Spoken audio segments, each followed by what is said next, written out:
Welcome to the Parker Daniels Show, where amazing stories are shared. And be hopeful, hopeful, and he'll make a way. I know it ain't easy, but that's okay. Welcome to the Parker Daniels Show, hashtag PDS, where we make changes, no excuses. Today's topic, visually impaired persons using assistive technology. And who better to talk to us about this than none other than my friend Leena. She hails from California. She was born blind, lost her sight due to retinal dysplasia. Currently, she attends the World Services for the Blind, and I think that's in California, studying assistive technology, where she will be graduating in about 9 months. So let's welcome my friend Leena. Leena, say hi. Hi, and thank you. World Services for the Blind is actually in Little Rock, Arkansas.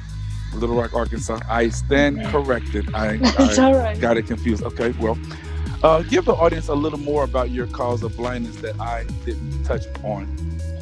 Okay, so I kind of won the blindness lottery. I have 3 eye conditions. Yep. Retinal dysplasia is the main one. That's one that got both of my eyes. Basically what it means is that neither of my retinas developed correctly. And the second one it's called microphthalmia, which means that my left eye is too small. And I also had cataracts when I was born. So you say you hit the lottery? I like that. Yeah. Okay.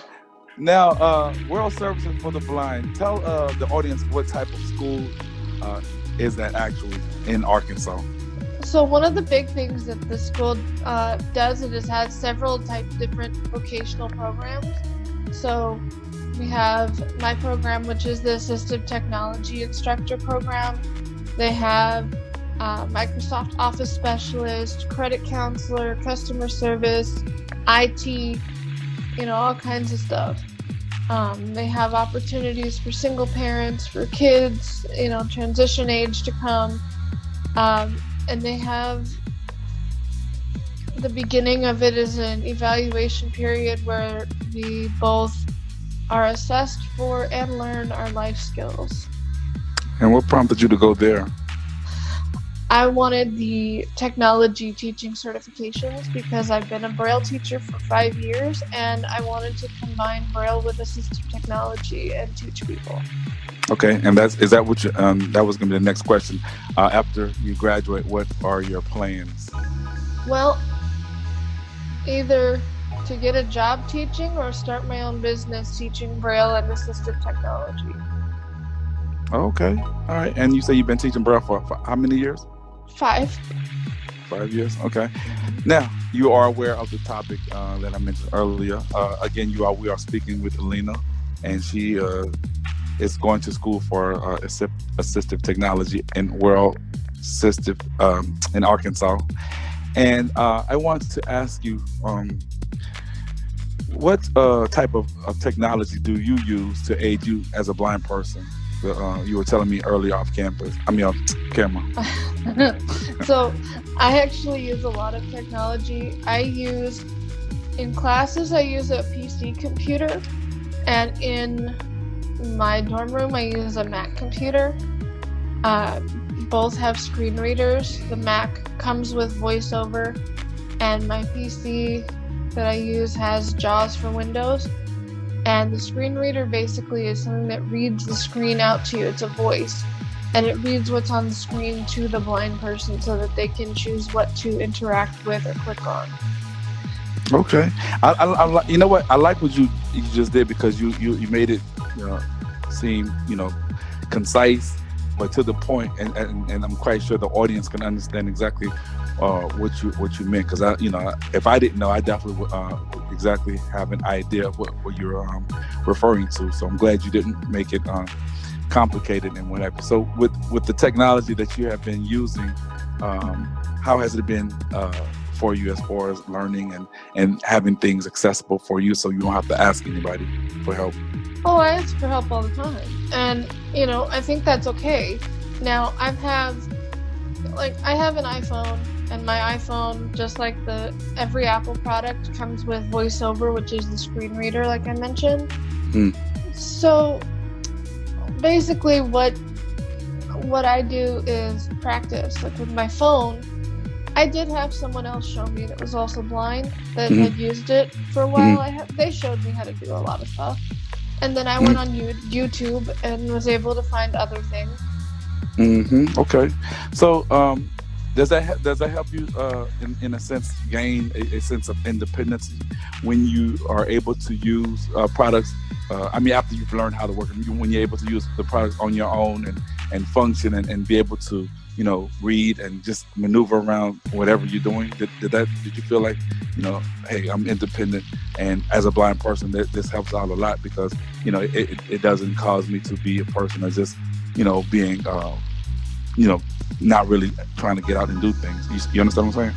Yeah, absolutely. And I think technology is a big part of that, because there's things like apps on the phone that you can actually connect to a sighted person, kind of like you would FaceTime, and they can see what's happening in your camera, and they can look at a map and tell you, okay, go this way.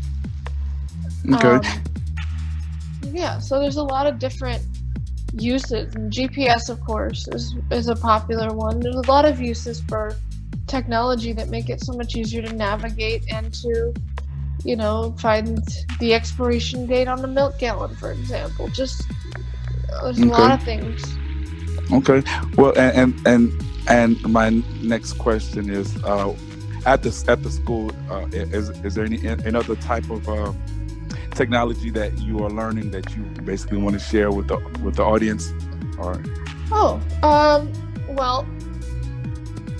one of my challenges actually was to learn Zoom Text, which is a screen magnifier, which basically means that it makes the screen bigger for the person that has low vision.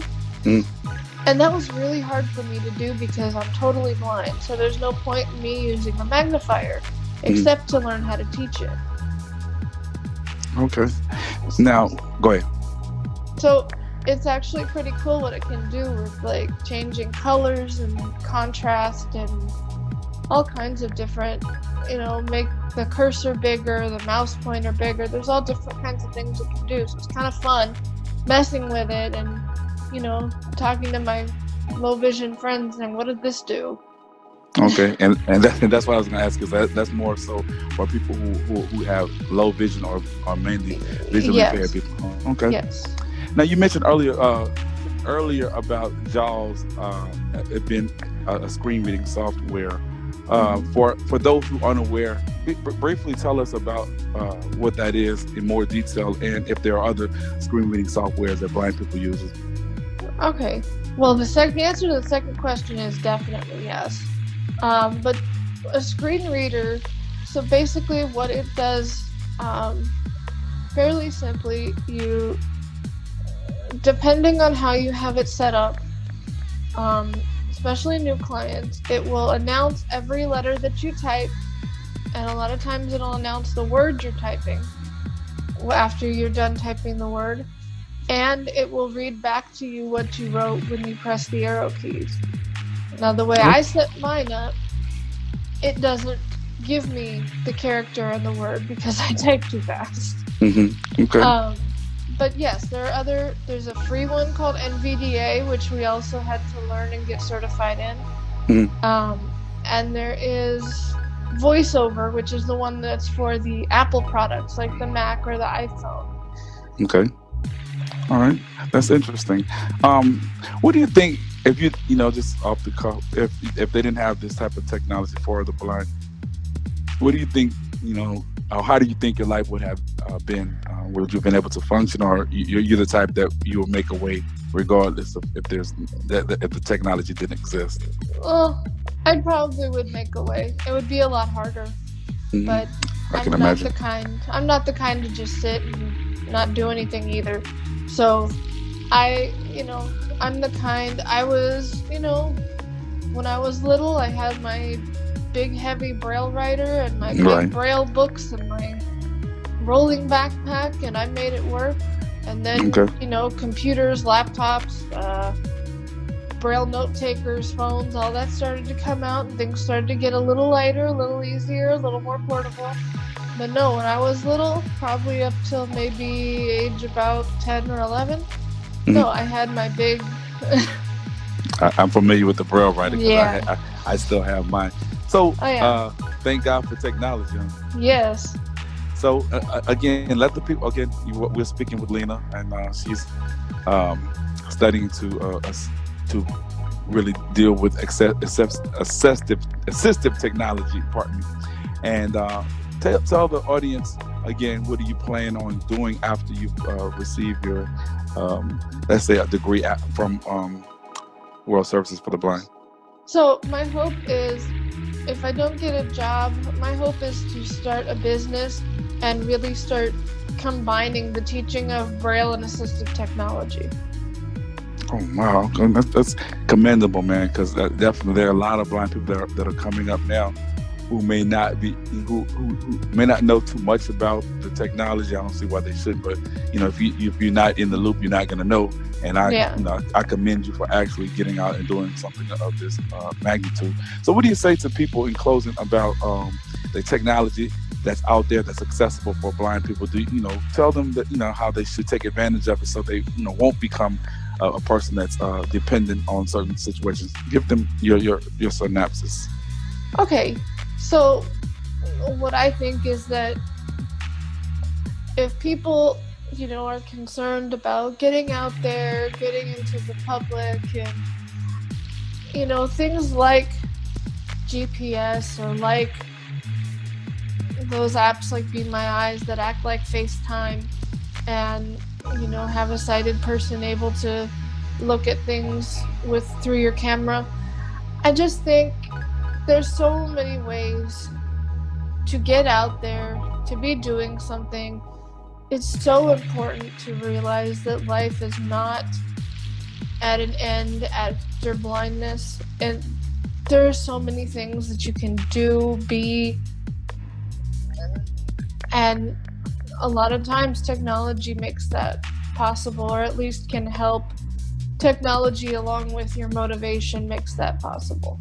Okay, well, y'all heard it from Leena. Definitely, there's no need for you all to sit around and mope and be a bump on the log and say, "Well, I can't get out because I don't have the ability." There's cell phones, there's voice overs on various programs.